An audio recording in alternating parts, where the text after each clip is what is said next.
What if sales didn't have to feel pushy, didn't have to feel fake or even manipulative? What if there was a framework built on connection, not just commission? Well, my friends, let me tell you that today's guest has led sales team across the country. She's turned bottom 5% regions into top 98% producers. And she's created a proven system to help entrepreneurs and business owners like you and me sell with confidence and integrity. And if you have a sales team, you need to get them on here to watch this as well. Because whether you love sales or you dread it, this episode is about to flip the script. If you've ever struggled with closing a deal, building real trust, or finding rhythm in sales, it's time to grab your notebook, because that's exactly what I did. This isn't a theory. This is tested. This is all about relationship, and it's about to change how you sell and how you show up. So my friend, sit back, kick back, and let's get started, for this is the School of Influence.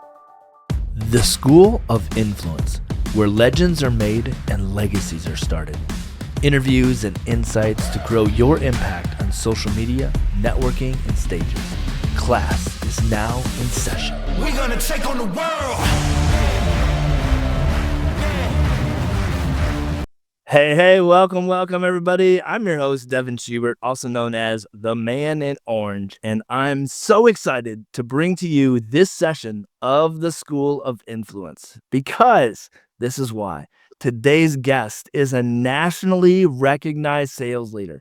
She's a relational strategist with over 20 years of experience. That's right, 20 years of experience. She's been doing this since she was 5. She's closed over 65 million in B2B sales. She's turned struggling regions into top producing territories and earned the nickname the Sales Whisperer. She has that for a reason. She's now an author of an upcoming book, Level Up Your Sales, the relationship-driven path to success. And she's the creator of a trademarked 5S method, which is a framework that's flipping traditional sales on its head. And I'm here to tell you that she's not just going to be here to help you learn how to close deals better. She's here to help you lead with care, to have influence with integrity, and to serve with legacy. So please help me welcome Leila Colgan. How'd I do? Did I get it right? You got it right. Yes.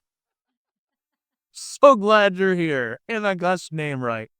Oh, you did. We were just talking before this I always try to ask how to pronounce your name, because it's one thing to read it and just say it on Facebook and say it to yourself. But it's another thing to be able to introduce somebody and then try and remember everything that she had said. So, but ultimately, I'm glad that you're here. I'm really excited about this conversation. Thank you. I'm so excited to be here too. Thank you for the invitation. Yeah, you bet. You bet. One of the things that I see across the board is that people are just afraid of sales, whether it be speaking and selling from the stage, whether it be an entrepreneur that has to make some sales, whether it's a coach, whether it's a business owner that has an entire sales team, being able to do that. Tell us a little bit about, how you came into sales and why sales is so important to you. Yeah, actually, it's kind of interesting because, my parents were both in healthcare, and I didn't really want to go the doctor or the nurse route. So I thought to myself, what am I going to do? So the interesting story, this is a very funny story that I don't even think I told you, is that a long, long time ago, I was selling Tupperware in my living room, trying to sell Tupperware to people as just a fun little side thing to do. And the manager at the time basically pulled me aside one day and she goes, you know what? She goes, you should really get into sales. You're really good at sales. You're really good with people.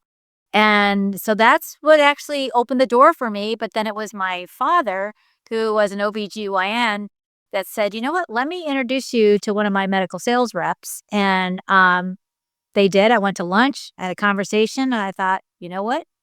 I think this sounds like a great idea. And that's how I kind of fell into medical sales. Wow, that is interesting. So you were one of those famous Tupperware people that help like that's where you like had the parties in your room, like that type of thing. Wow, interesting, interesting. I can honestly say never went to a Tupperware party. But hey, you know what? We all got to start somewhere, and Yeah. so that's really interesting. That's really interesting. So tell us a little bit about you. Tell us, a little bit about your story, so we can get to know you a little bit. Well, pardon the interruption, but let me ask you something. Have you ever felt like your story was meant to impact thousands or millions of lives, but you literally just didn't know where to start? Did you know that there's over 2.9 billion people watching social media every single day? That's literally the biggest stage in the entire world. And yet most people are completely invisible on it. Why? Because they don't know how to tell their story in a way that actually connects to other people. And that, my friends, is exactly why I created Stories to Stages. We help you craft your entire story, professionally edit your video, and then we publish it across all major platforms. Plus, I'm going to give you access to my entire storytelling bootcamp. This is over $25,000 worth of value, but right now you can get the entire thing for just $7. $7. Because this isn't just a course, this is a launching pad.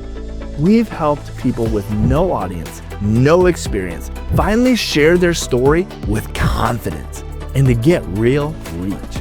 Because your story told in the right way involves and moves people. So go to stories2stages.com and grab your $7 spot with the code of podcast1. Your story was not meant to stay silent. So let's get seen, let's get heard, let's get paid, and let's set people free. So go to stories2stages.com, grab your $7 spot, and use the code podcast1 and get yours today. Now, back to the show. Yeah, I mean, so I live in Southern California, married, have children, beautiful family, and basically have got right into sales pretty much right away in my career, and worked for multiple pharmaceutical companies. Came in, pretty fast and pretty hard. And then I had this really interesting turn in my life where I ended up getting divorced. My kids were 2 and 3 years old, and I needed to survive. And I was working for a pharmaceutical company, but the company at the time had caffeine in the product, and they basically said, we have to like stop. We can't. The FDA is making us stop the production of that. So they basically told me that they had to lay off everybody, and they were worried the most about me, because I was by myself, and offered to help me do whatever I want to do. So from that, basically, I did a lot of networking and things like that. And then that's when I fell into my next big pharmaceutical role, which basically kept me in line. I then transitioned. I was in different companies, basically flipping these territories, right, from bottom 5% to 98% market share, just getting to know people, doing the things that I know how to do. And at the same time, self-preservation, right, for myself and my children, because I'm like, oh my gosh, I need a job. I can't not have a job. I got to be able to take care of my family, right? And so that's how I kept doing it. And then eventually, after all those years of pharmaceutical, I was asked to be in marketing for a big diagnostic laboratory.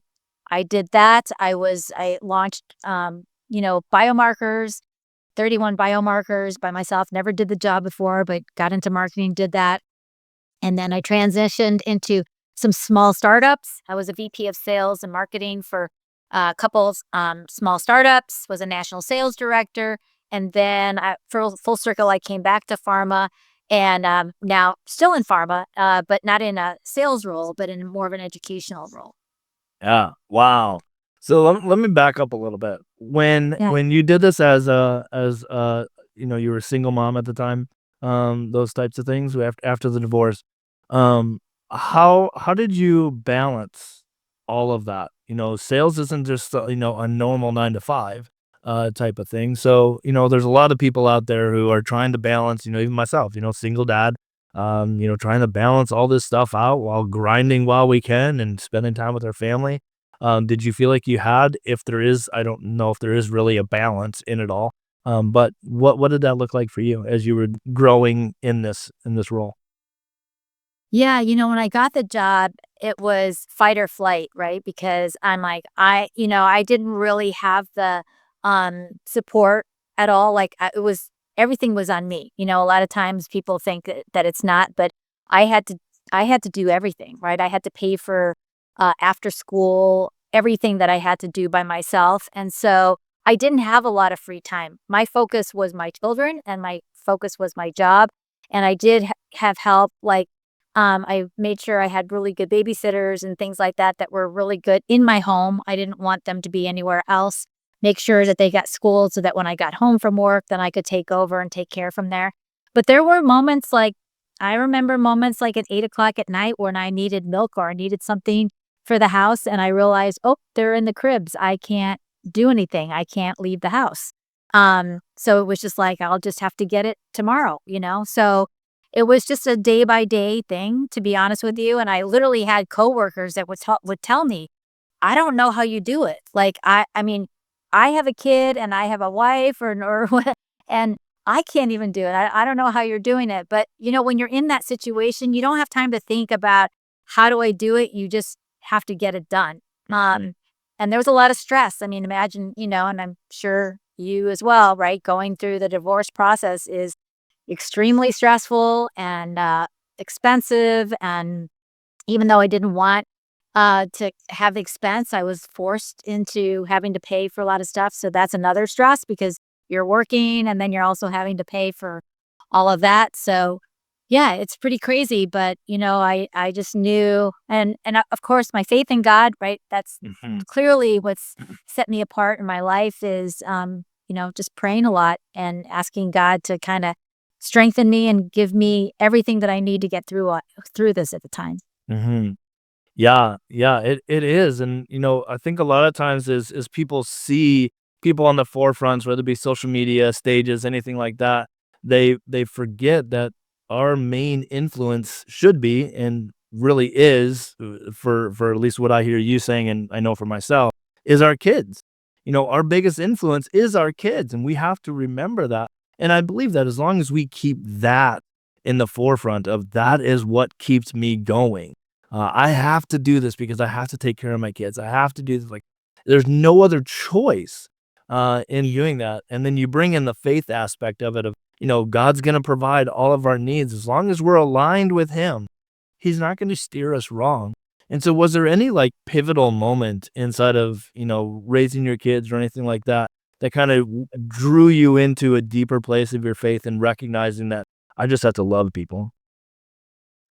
Well, there was and I won't go into a lot of details about it here, but, there was, like, an incredible amount like, people say that I could write a book just on that alone, what I've been through, like, the craziness that I went through in my divorce is ridiculous, right? But, when my daughter was 17, she was hit by a car as a pedestrian against a car, and, that shook everything to your core, right?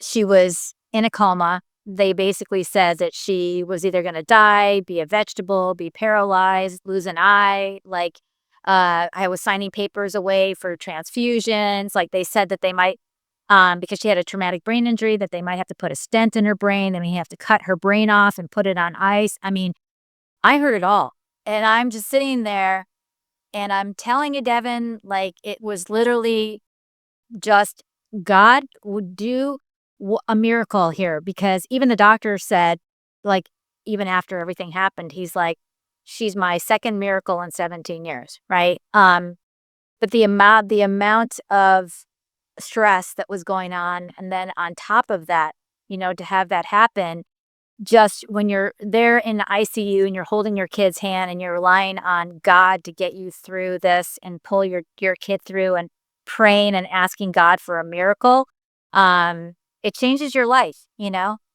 It really does.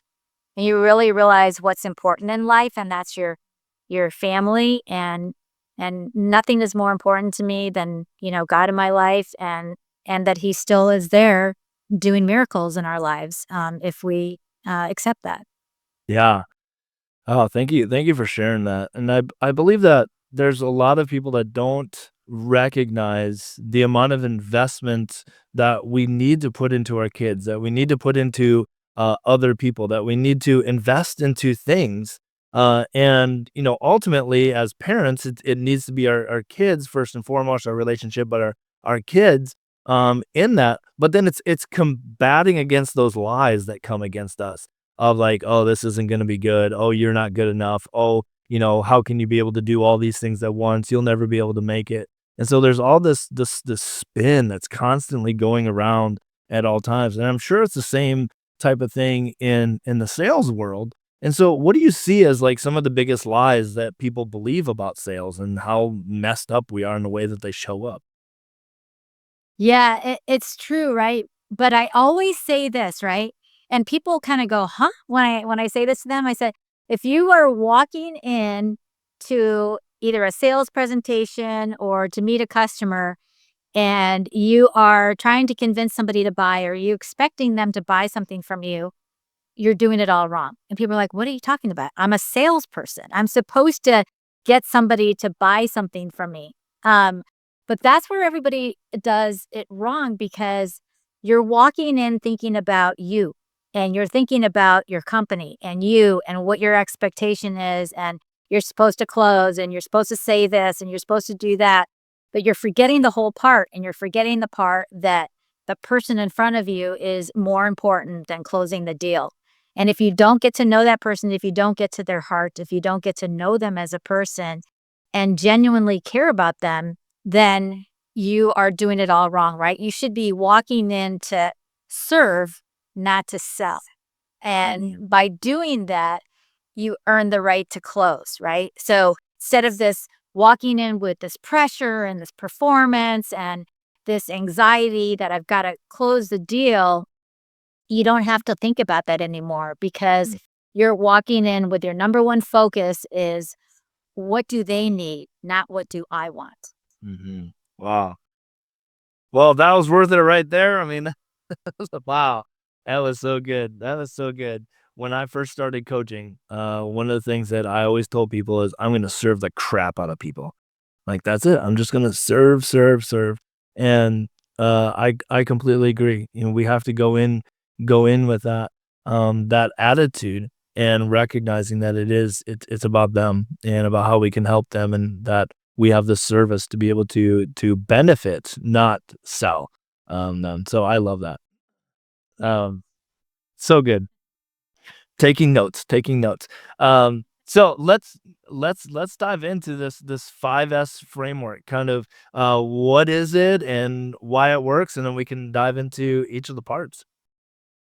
Yeah, well, it's interesting because little quick backstory is I was told by a couple of really big executives, you need to figure out what you do and teach that, right? And honestly, for years, I blew that off because I don't think I'm somebody special, right? Like there are salespeople that like to brag about themselves and put themselves on pedestals, and I've never been that person. I've been the person people come to and say, "Oh my God, what are you doing out there?" But I've honestly kind of just blown it off because when I looked at everybody that I work with, I have a tremendous amount of respect for people that I work with that are my teammates.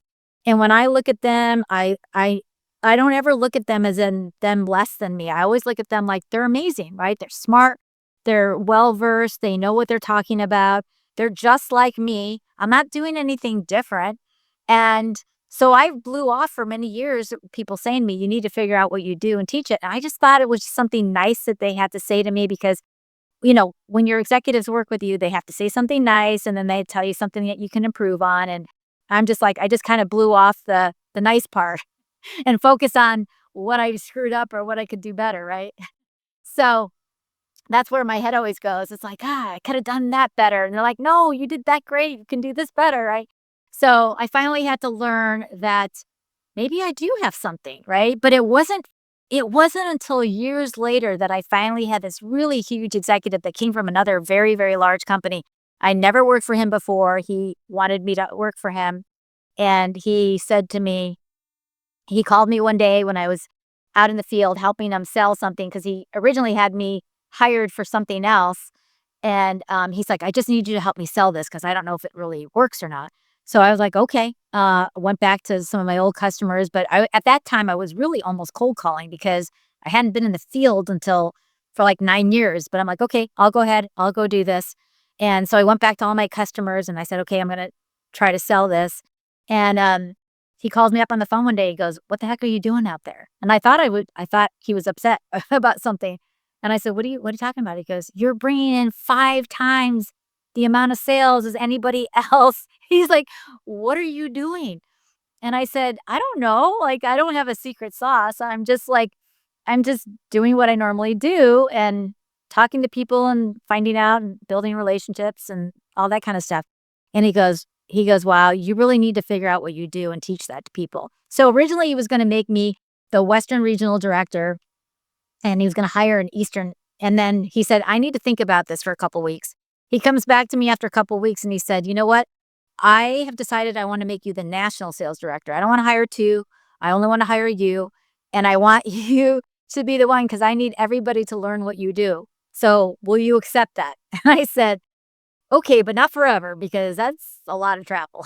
so so that's kind of how I fell into it all. Wow, that's really cool.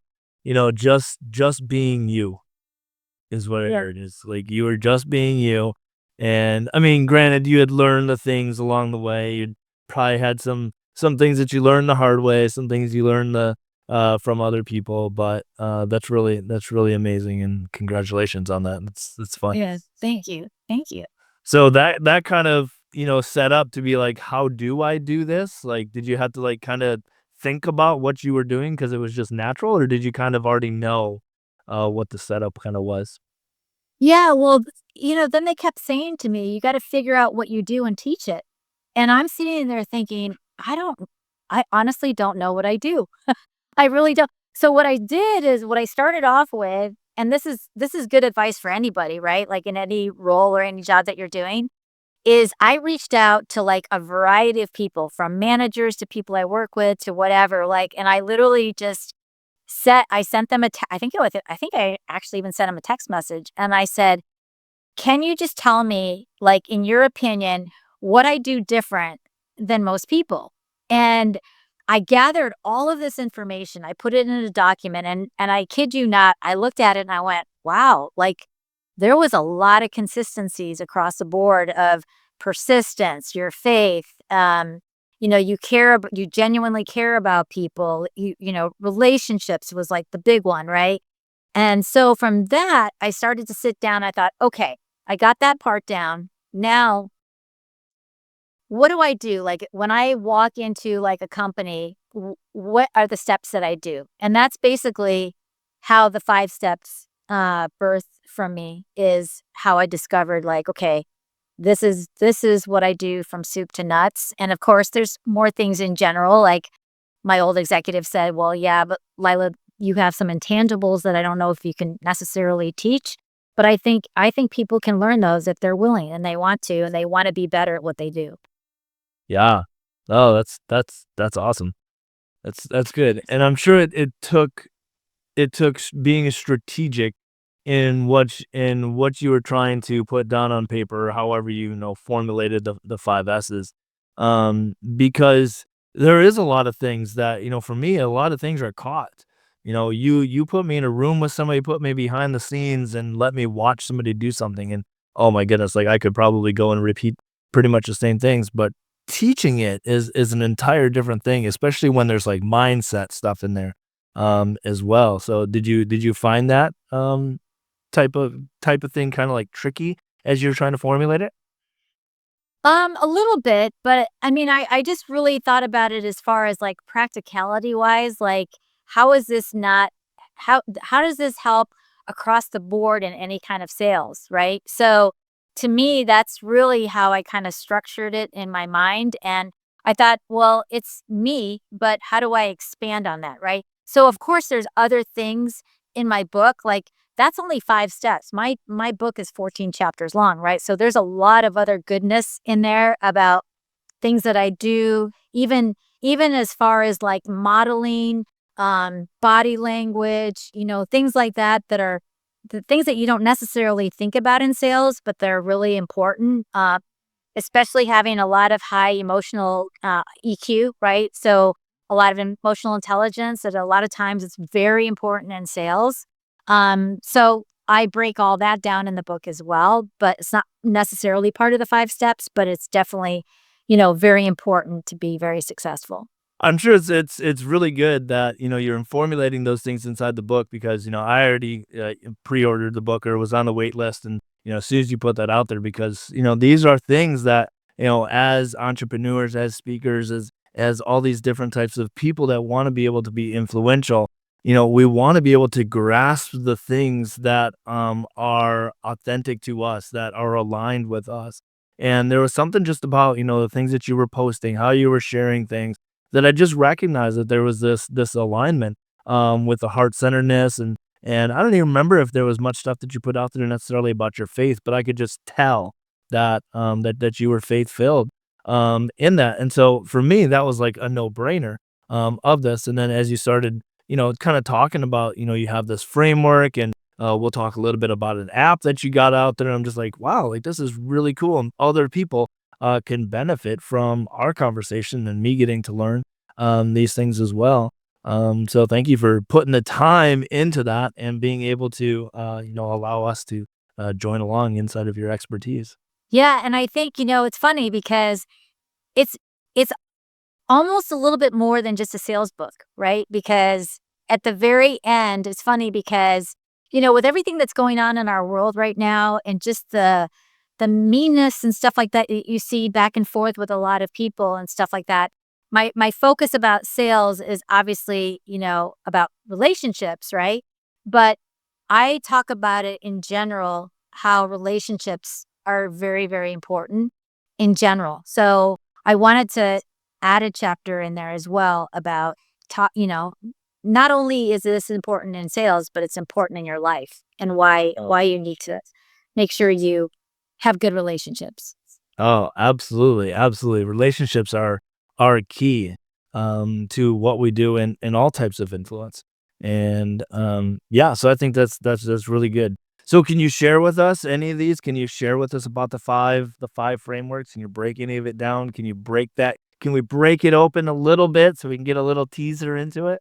Yeah, yeah. I mean, for sure. Like, I loved how you broke it down a little bit too with your mention of each step. So, yeah. But the first one is shift, right? So, what that means is shifting your mindset, and it kind of goes along with what I said earlier. Is if you are walking in believing that you're trying to close somebody, then your mindset's in the wrong place. Your mindset should be walking in with trying to help serve the individual to try to find out as much information as you possibly can about everything about them and having the heart to know that it's not about you, but it's about them. And what can you do to get to their heart, right? Sometimes it took me a long time to get to somebody's heart because I just really wanted to break down and figure out, you know, who I was going to sell to. So Mhm. I think that's the big thing. Yeah. Um, yeah. So would you say the mindset, because it's the beginning, is it just focused on our mindset? Is it focused on their mindset? Like it's a mixture of both. How do you know when that's kind of happened?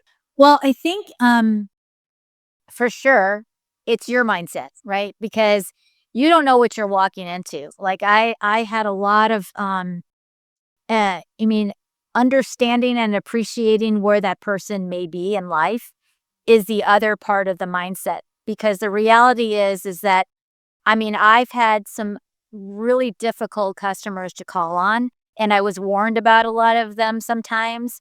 And other people had given up on them. They had called them no see, physicians or whatever. And to me, I never had a no seat ever because I was like, nope, I'm going to figure out what it is and I'm going to get to them somehow. And then sometimes it took you longer, right? Sometimes it would take me 6 months, a year to get to that person.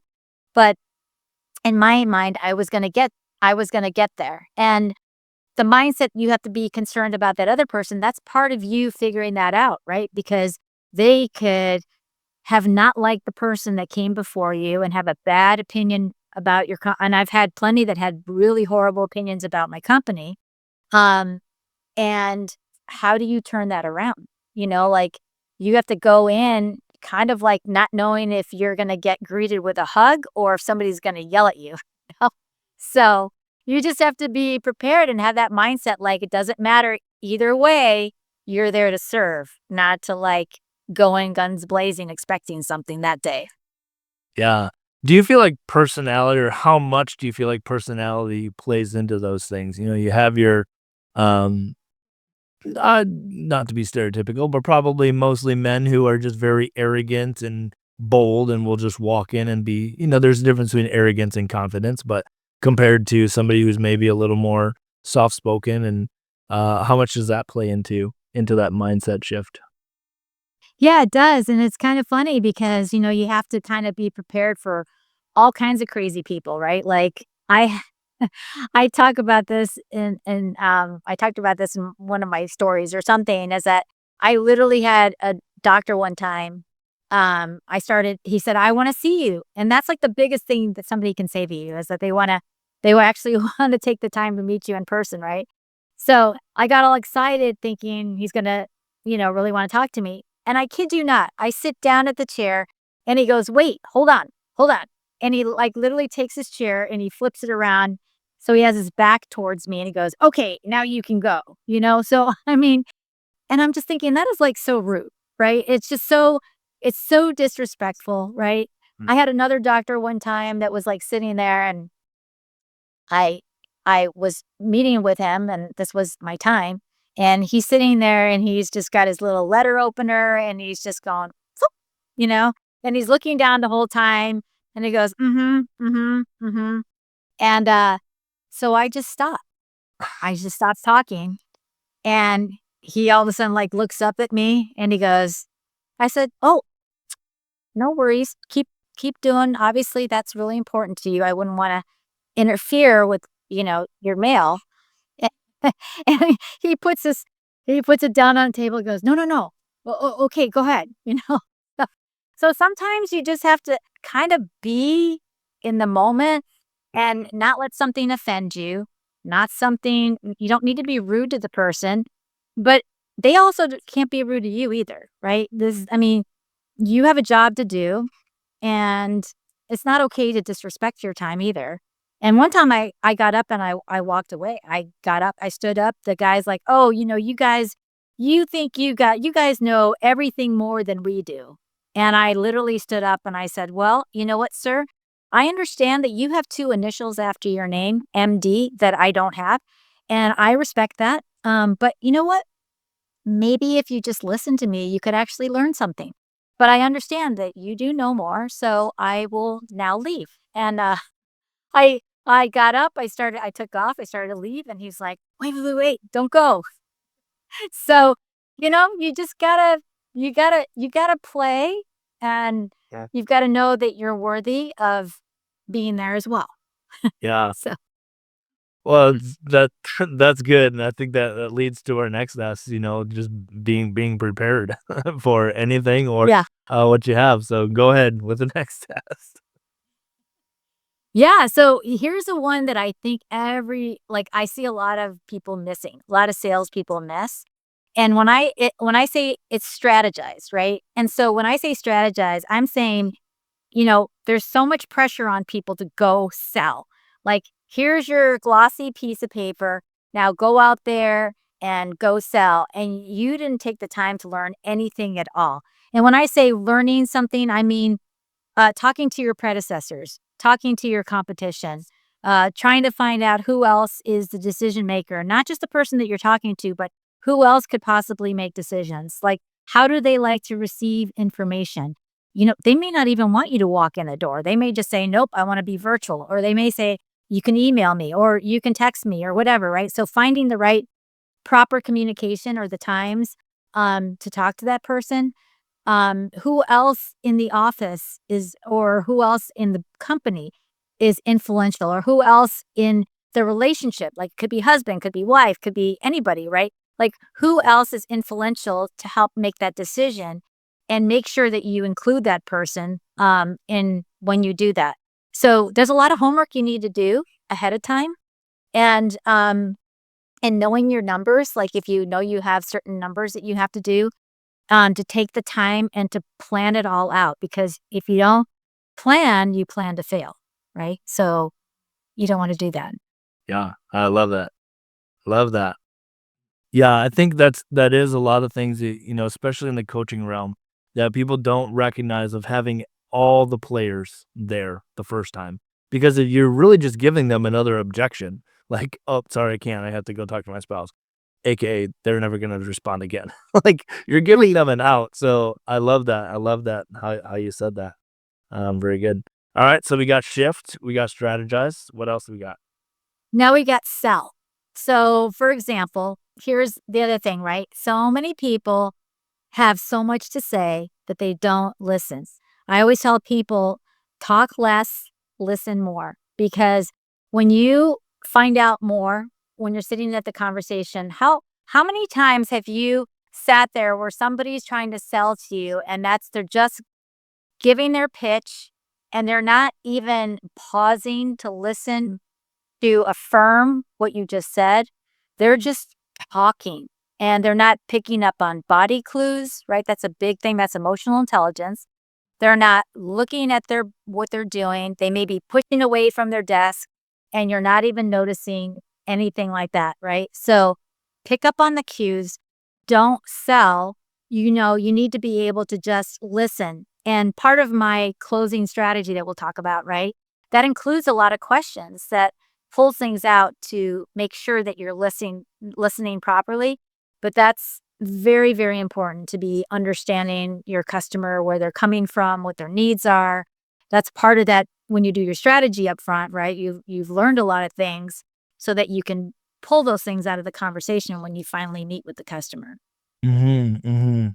Yeah, I like that, I like that, and so part of, like you said, the strategy of it is or I guess the question is, um, are you kind of obliterating, is that the word? Obliterating those objections? You're strategizing that in there, and during the sell, that you're pulling that out so you don't have those later on? Or tell me a little Yeah, more about how that works.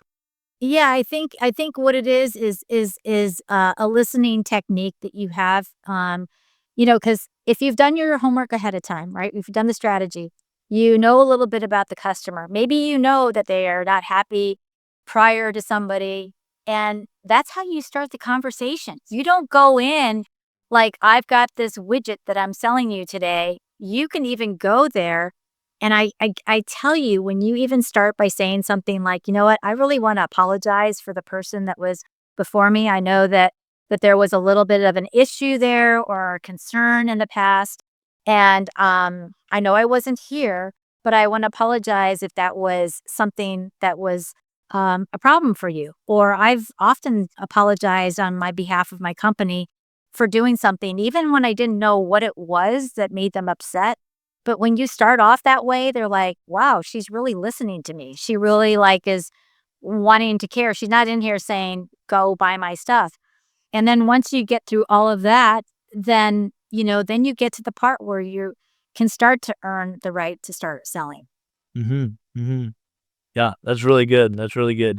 And so when you talk about the sell part, that's acts is the part of that, the actual pitch, and including that in there, the offer, all of that all together in one?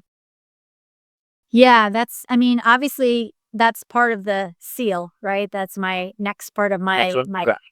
next part of my close is that you're expecting, you're getting to the part where you're expecting to close.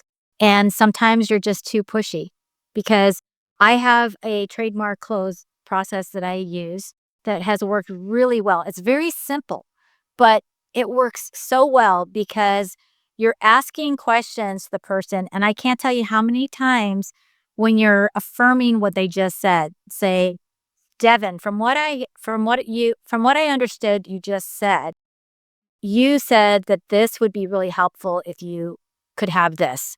And you're either going to say yes, or you're going to say, well, not really. What I really need is this.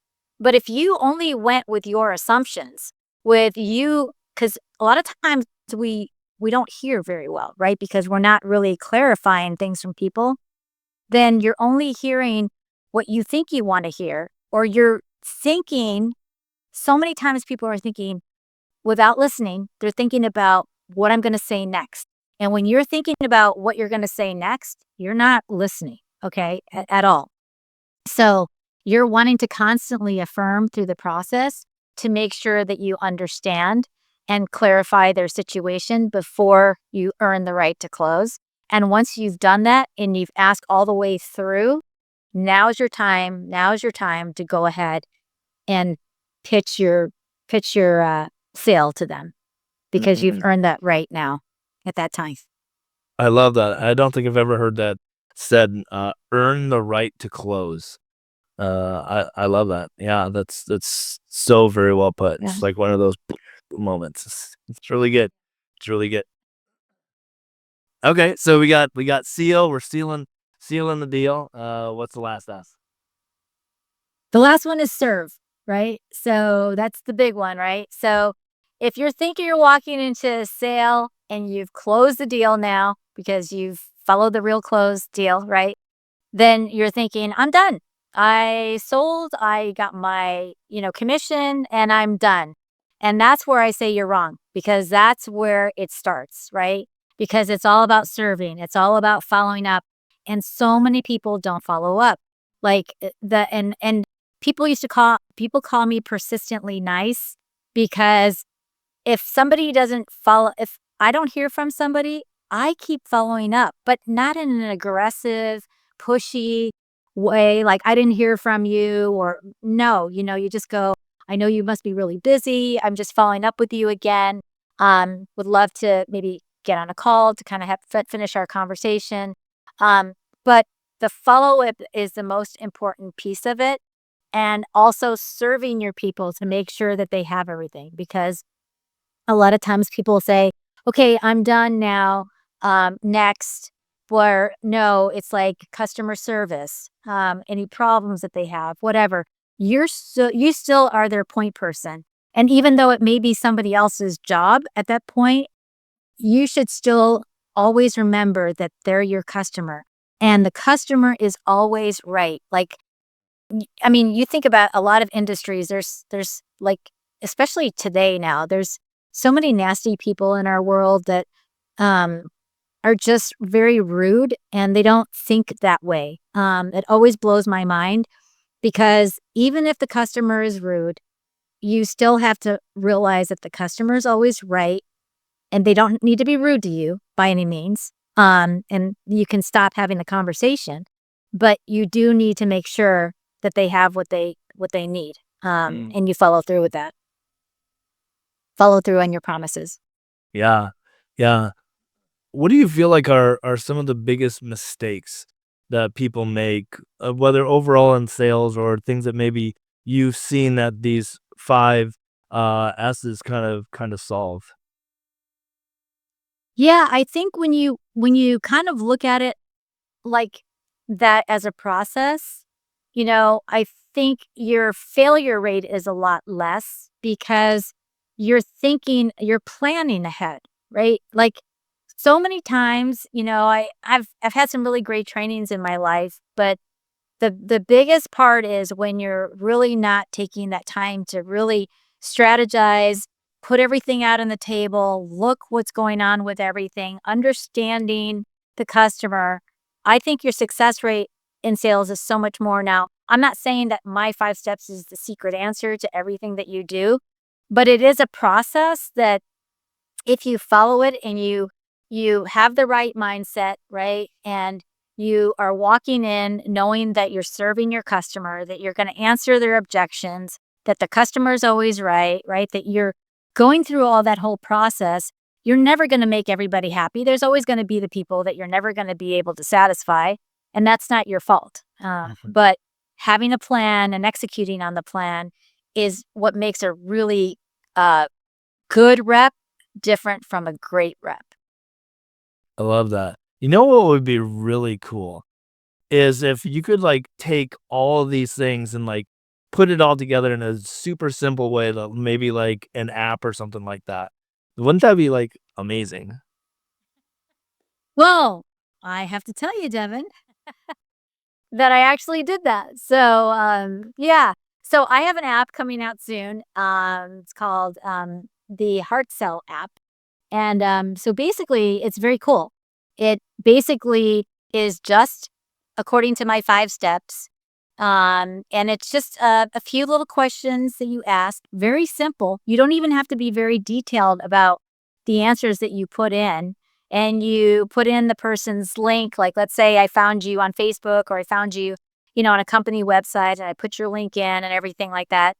It will literally, and it's not like laborious or crazy.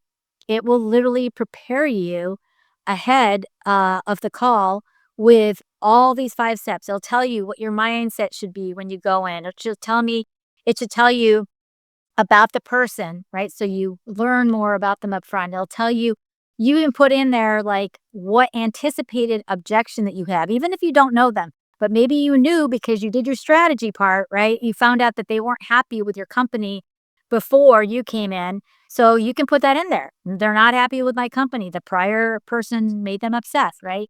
You can put any of that in there and it'll spit out that objection. It'll literally list that as the first one and how you can reply to it. And then it'll give you a couple other objections, possible objections, and how you could respond to it, right?